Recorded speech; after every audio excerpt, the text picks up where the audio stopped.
Adab, Namaskar, good evening, Sat Shri Akal. Welcome to another episode of Kram Talk Ki Kahani. I hope the entire family is well and taking care of themselves and their loved ones. Many people have repeatedly asked the question, has there ever been a perfect murder in this world? Well, there are countless such cases, countless murders that remain unsolved. No need to go too far, the Arushi case.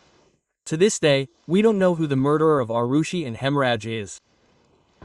So, if we look at the current date, Arushi was born in 2008, so it's been almost 17 years. For 17 years, it's been a perfect murder. It's a different matter if it gets solved in the future. There are hundreds of other murder cases that remain unsolved. So, we can classify these as perfect murders. Yes, they may get solved in the future, who knows? But in that world, there are thousands of cases that remain unsolved even today, and they are called perfect murders. A perfect murder means a murder in which the murderer remains undetected. He has made such a plan, hatched such a conspiracy that the police have been unable to solve the mystery. Today's story was about a perfect murder that took place before October 14th. Until 2 days ago, October 14th. But on October 14th, this perfect murder was revealed, and the murderer was caught.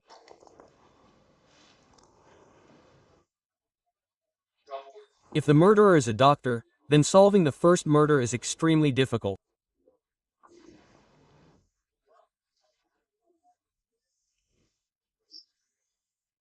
And especially if that doctor uses medical equipment as a weapon for murder, believing that he will not stab, shoot, bomb, strangle. If you will murder with the help of many medical equipment, then this task is truly difficult even for the police.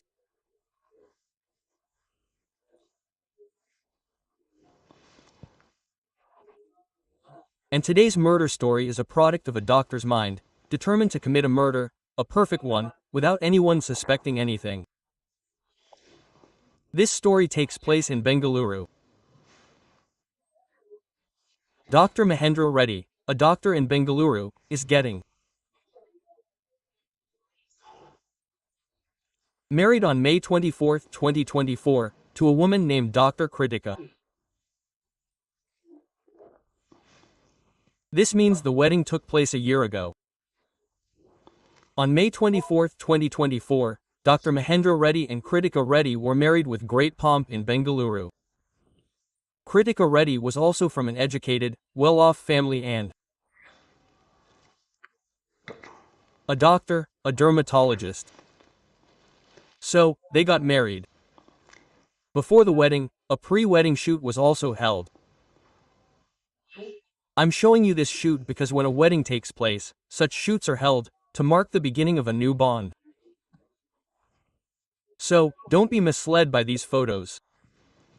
You never know what was going on in the minds of those involved in the shoot. We've seen this before in Sanam's case in Indore. The wedding is taking place, and she's already plotted it. The wedding rituals are being performed, and she's thinking of something else. So, this is a pre-wedding shoot. Dr. Mahendra Reddy and Kritika Reddy, Bengaluru. It was a lavish wedding. It was a very well-organized affair. Both families agreed. Both doctors were doctors. Dr. Mahendra Reddy, a gastroenterologist and surgeon, and his wife, Dr. Kritika, a dermatologist, specialized in skin and other diseases. The wedding was over, and everything was fine. Time passed, and they were both busy with their respective jobs. Meanwhile, Dr. Kritika was about to open her own clinic. She had a decent amount of money, everything was ready, and she was supposed to open it in May of this year. Her family was happy. Dr. Kritika was happy. Her family was happy. But during this time, Dr. Kritika had a gastroenterological problem, high blood pressure, and many other problems. It was this year. On April 21st, Dr. Kritika suddenly felt a pain in her stomach. She told her husband, Dr. Mahendra Reddy, that she was having stomach pain. Dr. Mahendra Reddy, himself a gastroenterologist, said, "Okay, now I'm giving you an injection." "Take this injection and the pain will subside." Quote. And he administered the injection. After a while, Dr. Kritika fell asleep. The pain didn't subside. The next day, April 22, 2025, Dr. Kritika was at home. She called her husband, Dr. Reddy, and told him that she was experiencing stomach pain again. It was probably gas. What should she do? He said, "No, just take another dose of the injection I gave you today. You'll be fine." Quote. Now, as a wife, Dr. Kritika also knew that her husband was a gastroenterologist and had a gastroenterology problem. So, when there's a doctor at home, there's no point in seeing someone outside. And that doctor was Dr. Mahendra Reddy, a surgeon at a renowned hospital in Bengaluru. So, there's no room for doubt. At her doctor husband's insistence, Dr. Kritika received her second injection on April 22, 2025. It was now the morning of April 23. Her condition suddenly worsened on the morning of April 23. He returned home, and things improved a bit. Then came April 24. Early that morning, Dr. Mahendra Reddy called Dr. Kritika's family and said, "When I woke up, I called out to Dr. Kritika. She was listless and seemingly unconscious. She had no movement, so they should come." Quote. The family rushed in, worried. Then, Dr. Kritika was taken to the hospital. Upon arrival, the doctors examined her and declared, "She's no more. She's dead." Quote. Dr. Kritika had been suffering from many problems. There was a gas problem. There was a blood pressure problem, and 2 or 3 other health issues. So, the doctor declared it necessary. Now, it turned out that my wife had died in the hospital. The doctor examined her and said that a post-mortem was necessary. But Dr. Mahendra Reddy said, "We know what my wife's health issues are. So, there's no need for a post-mortem. Why dissect her?" Quote. He also told his father-in-law and sister-in-law, "There's already grief, so why go through all this now?" His in-laws were almost ready to abandon the post-mortem, but his sister-in-law wasn't. She was in the medical field, probably a radiologist. She said, "No, a post-mortem must be conducted." So, despite Dr. Reddy's reluctance, the post-mortem was conducted. When Dr. Kritika's body was taken to the post-mortem, it was a strange scene. While Dr. Mahendra Reddy was a surgeon, the doctors who perform post-mortems are separate doctors and have nothing to do with it. Yet, he kept entering the post-mortem. When the doctors arrived, they found it strange. He said, "Go out here." By then, it was also clear that a post-mortem would be conducted. The death occurred in the hospital, so an MLC, medical legal complaint, had been filed. A police case had already been filed. The doctor then told the police, "He's such a husband. He's a doctor, fine, but why is he repeatedly coming into the post-mortem room?" Quote. The police were also taken aback. They reprimanded him and said, "Please stay out." The post-mortem was conducted. The body was handed over, and Dr. Kritika was cremated. Later, the post-mortem report came. There was nothing that raised any doubts.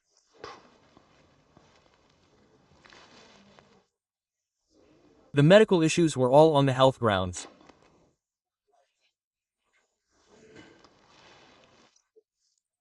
Dr. Kritika died on April 24, 2025, and there was no such mention in the post-mortem report. Time slowly passed after her death. Meanwhile, Dr. Reddy is slowly settling into his new life, recovering from the grief of his wife's death. Meanwhile, Kritika's family is also grappling with time. 6 months have passed. 6 months later, on October 13th, Dr. Kritika's Vera report suddenly arrives. The post-mortem was conducted on April 24, 2025. After the post-mortem, a Vera sample is usually kept and sent to the lab. I've told you many times that Vera reports take time.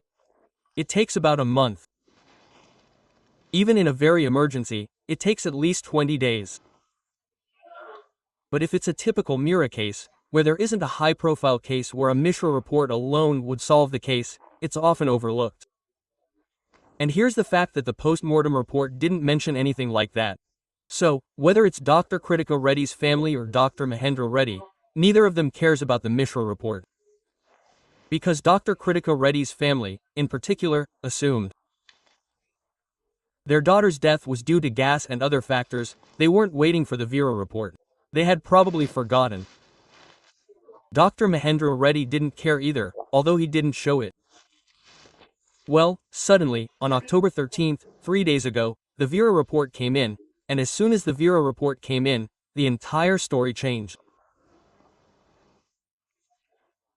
The Vera report stated that Dr. Kritika Reddy died from an overdose of anesthesia. Before an operation or surgery, the patient is sedated. In any major surgery, a dose of anesthesia is administered.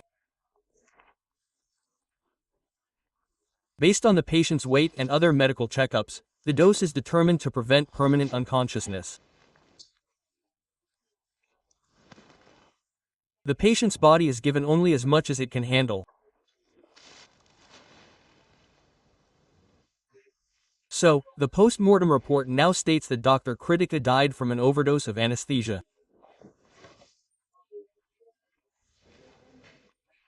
Now, as soon as the viscera report came in, everyone immediately informed the police that Dr. Kritika, who had died 6 months earlier on April 24th, hadn't died from illness, but had been given an overdose of anesthesia, and her name was clearly written.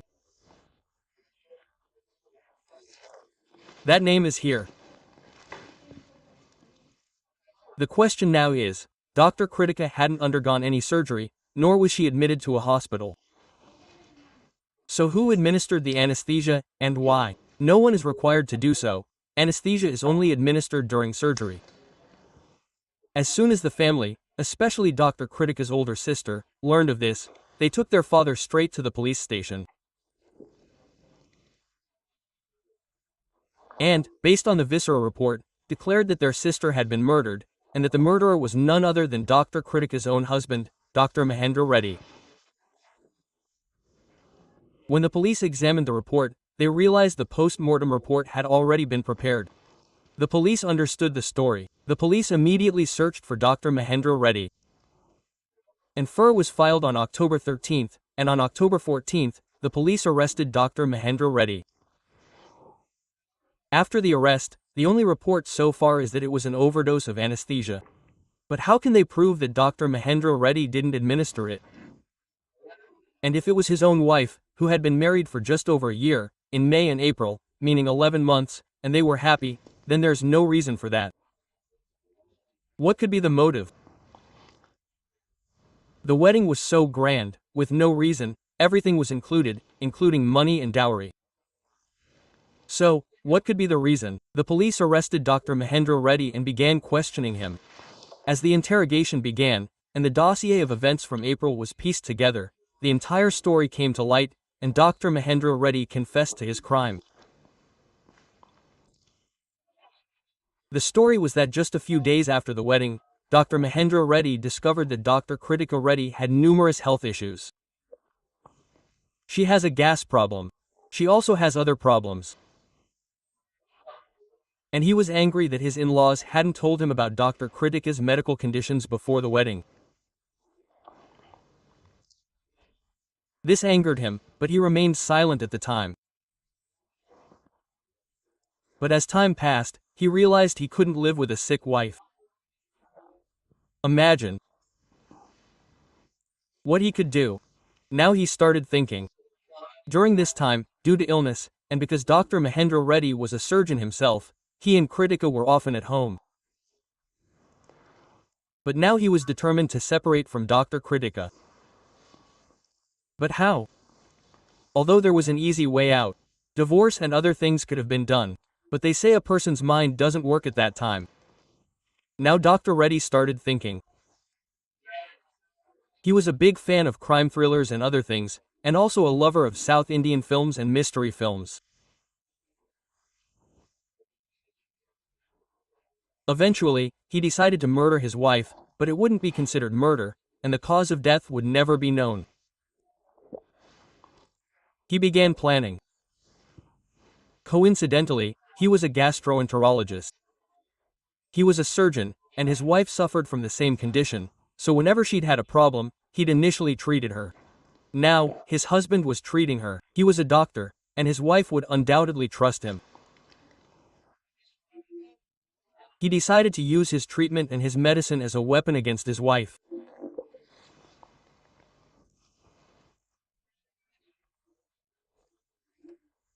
He decided that whenever his wife would have a similar problem, pain due to gas, he would administer anesthesia through an injection, which was unlikely to be detected even in a post-mortem report.